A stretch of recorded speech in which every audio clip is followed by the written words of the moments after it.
है, मतलब बॉल जो है अब या तो बैंक के खाते में डाल दी गई है सीपीपीसी के, या तो फिर स्पर्स के खाते में, और वो लास्ट खिलाड़ी है दोस्तों, उसके हाथ में पड़ चुकी है। बस अब वो जो कार्रवाई करेगा वो सीधा आपके खाते में आएगी। जय हिंद दोस्तों खुशखबरी है कि पीसीडीए ने भी ओआरओपी के तीसरे रिवीजन का सर्कुलर नंबर 677 जारी कर दिया है। और खुशखबरी दोस्तों मैं इसलिए कह रहा हूं क्योंकि बैक टू बैक 4 तारीख को, आपको पता है 4 सितंबर को मिनिस्ट्री ऑफ डिफेंस के द्वारा सीजीडीए का जो टेबल था ओआरओपी 3 का, उसे जारी करा गया।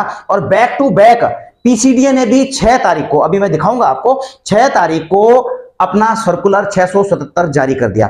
और मैं इसलिए कह रहा हूं दोस्तों क्योंकि जब तक पीसीडीए का सर्कुलर जारी नहीं होता तब तक आपके भुगतान की प्रक्रिया नहीं हो पाती। इसलिए आपका भुगतान, क्योंकि अब पीसीडीए ने निर्देश भी जारी कर दिए हैं बैंकों के लिए, स्पर्स के लिए भी मैं आपको दिखाऊंगा सर्कुलर में, और जो निर्देश हैं इसके अलावा अदर गाइडलाइंस हैं वह भी दिखाऊंगा दोस्तों, आप देख लीजिए। तो इस कुल मिलाके पीसीडीए के सर्कुलर जारी करने से अब आपका भुगतान जल्द ही होने वाला है। तो आप ये देख रहे हैं दोस्तों 6 सितंबर 2024 का पीसीडीए का सर्कुलर नंबर 677, और इसकी कॉपी दोस्तों कई डिपार्टमेंट्स को, चाहे वो सीडीए हो, अलग अलग सीडीए हो, ठीक है ना, आरबीआई है, all CMD public sector bank हैं, सीपीपीसी हैं, सभी सीपीपीसी को भी भेज दिया गया है। अब आप सोच रहे होंगे इनको क्यों भेजा, अरे सबका माइग्रेशन तो अभी स्पर्स पीसीडीए में हुआ नहीं है, इसलिए इनको भी इंस्ट्रक्शन जारी कर दिए हैं। और जो इसमें इंस्ट्रक्शन है इसके अकॉर्डिंग उन्होंने भुगतान करना है। और आप नीचे देखेंगे दोस्तों, आपको पता ही है कि 90% से ऊपर तो स्पर्स में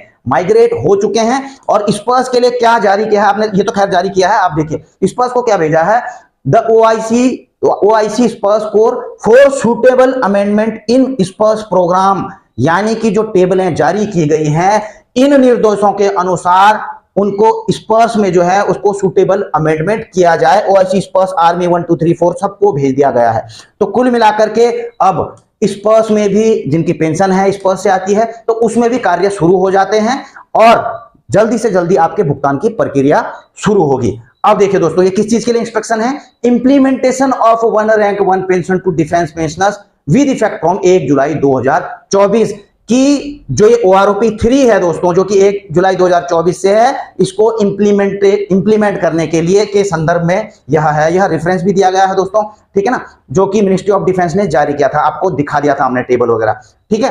कॉपियां सारे जगह भेज दी गई हैं इसकी। अब इसमें दोस्तों जो निर्देश हैं मैं आपको दिखाता हूं। एक तो कुछ जो इसके हैं इंस्ट्रक्शंस आप देख रहे हैं, नॉन एप्लीकेबिलिटी, इसमें बताया गया है कि कौन कौन एप्लीकेबल नहीं है। ये पहले की तरह है जैसा कि ओआरओपी 2 में भी आपने देखा होगा कि जो यूके ये वाले पेंशनर्स हैं, ठीक है ना, पाकिस्तान बर्मा आर्मी पेंशनर्स जो यहाँ पर हैं इनके लिए नहीं है। This order do not apply for reservist pensioners के लिए भी नहीं है ओआरओपी, और do not apply to pensioner in receipt, जो एक्स ग्रासिया पेमेंट लेते हैं उनके लिए भी नहीं है दोस्तों। पेंशनर्स रिटायर्ड ऑन और आफ्टर 1 जुलाई 2014 आफ्टर ओआरओपी जब से इंप्लीमेंट हुआ है, यानी कि 1 जुलाई 2014 पहला ओआरओपी जब से इंप्लीमेंट हुआ है, तो तब से जो भी प्री मैच्योर रिटायरमेंट आए हैं ऑन रिक्वेस्ट पर, तो उनके लिए भी यह एप्लीकेबल नहीं है। एप्लीकेबल में दोस्तों आप देख रहे हैं इसके अलावा तकरीबन सभी एप्लीकेबल हैं। आप pensioners, family pensioners who had retired, discharge, invalid out, चाहे वो इनवैलिड आउट भी हुए हैं, सर्विस फ्रॉम सर्विस या died in service after retirement in the rank of commissioned officer JCO OR, non combatant enrolled of army navy air force, yes DSC TA, ठीक है ना, ये सारे के सारे हैं जो कि 555 सर्कुलर में ऑलरेडी मेंशन किए। 555 सर्कुलर ओआरओपी के पहले रिवीजन का जो नोटिफिकेशन जो सर्कुलर निकला था, ठीक है ना, पहले रिवीजन का। अब revision of pension of DSC के बारे में भी दोस्तों यहां पर लिखा गया है कि डीएससी की पेंशन को किस प्रकार से रिवाइज करना है। क्यों? क्योंकि डीएससी वाले क्या होते हैं दोस्तों, एक फर्स्ट पेंशन होती है, एक सेकंड पेंशन होती है डीएससी की, तो उसके अकॉर्डिंग यहां पर है। तो दोस्तों जो डीएससी में सिंगल पेंशन ले रहे होते हैं तो उनको टेबल नंबर 7 में रखा गया है, जबकि जो सेकंड पेंशन ले रहे हैं दोस्तों, डीएससी की भी ले रहे हैं, आर्मी की भी ले रहे हैं, उनको उनके लिए अलग से टेबल रखी गई है, आप देख लेना, मैंने बताया हुआ है पहली वीडियो में, ठीक है।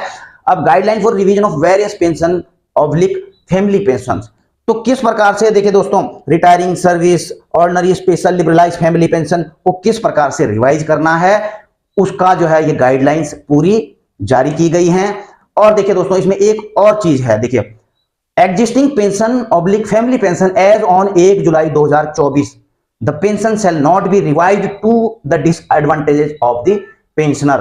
पहली बात तो आप इस चीज को समझ लीजिए दोस्तों कि 1 जुलाई 2024 से पहले के जितने भी रिटायरी हैं ओआरओपी के तीसरे रिवीजन के दायरे में आ जाते हैं, चाहे वो 30 जून 2024 को ही क्यों ना रिटायर हुए हों, तो उनके लिए लागू है ओआरओपी 3। ठीक है ना। अब इसमें यह लिखा है दोस्तों कि 1 जुलाई pension shall not be revised to the disadvantages of the pensioners, यानी कि आपको पता है दोस्तों इसका फॉर्मूला।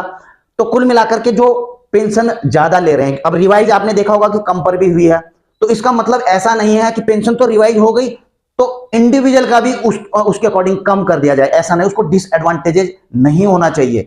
अगर फायदा नहीं हो रहा है ओआरओपी में तो कोई बात नहीं, वहीं पर रखा जाएगा, उसकी पेंशन प्रोटेक्टेड रहेगी। लेकिन अगर रिवाइज कम पर हुआ है तो उसकी पेंशन कम नहीं होगी, तो उनको डिसएडवांटेज नहीं होना चाहिए। भले ही एडवांटेजेज ना मिले लेकिन डिसएडवांटेजेज नहीं मिलने चाहिए। आप समझ गए, पेंशन किसी की भी कम नहीं होगी, चाहे आप अपनी तालिका में जो टेबल में देखेंगे भले उसमें कम पर रिवाइज हुई है कुछ की, लेकिन आपकी पेंशन कम नहीं होगी, प्रोटेक्टेड है।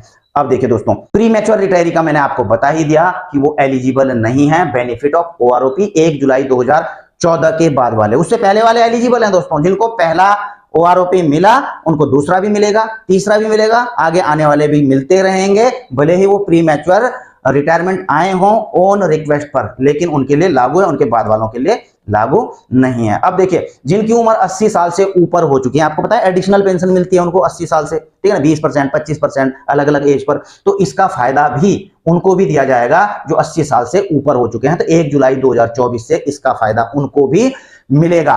बाकी इसके अलावा दोस्तों जो डिसेबिलिटी पेंशन है, लिबरलाइज्ड डिसेबिलिटी पेंशन है, तो उनके लिए भी सारे के सारे इनमें अलग अलग कैटेगरीज के पेंशनर्स के लिए टेबल नंबर भी मेंशन की गई है, और इसके बाद सीपीपीसी बैंक्स को और स्पर्स को भी भेजे गए हैं ताकि वो इसके अकॉर्डिंग उनकी पेंशन, उनकी कैटेगरी के जो ग्रुप है उनका ग्रुप के मुताबिक, उनकी क्वालिफाइंग सर्विस के मुताबिक, रैंक के मुताबिक उनकी पेंशन को रिवाइज कर सकें। बाकी the remaining implementation instruction mentioned in para 7 to 19 of circular 555, यानी कि ये जो इंस्ट्रक्शन दिए गए हैं इसके अलावा सर्कुलर नंबर 555 के 7 से लेकर 19 तक के पैरा वो एप्लीकेबल होंगे। और दोस्तों 555 क्या है, जो ओआरओपी फर्स्ट में पीसीडीए का सर्कुलर है, 555 ओआरओपी फर्स्ट का सर्कुलर है पीसीडीए का, ओआरओपी सेकंड का 666 नंबर है, और जो ओआरओपी थर्ड अब इसका रिवीजन हुआ है इसका है 677 नंबर का सर्कुलर पीसीडीए के द्वारा जारी कर दिया गया है। तो दोस्तों आई होप कि अब जब पीसीडीए ने यह निकाल ही दिया है सर्कुलर,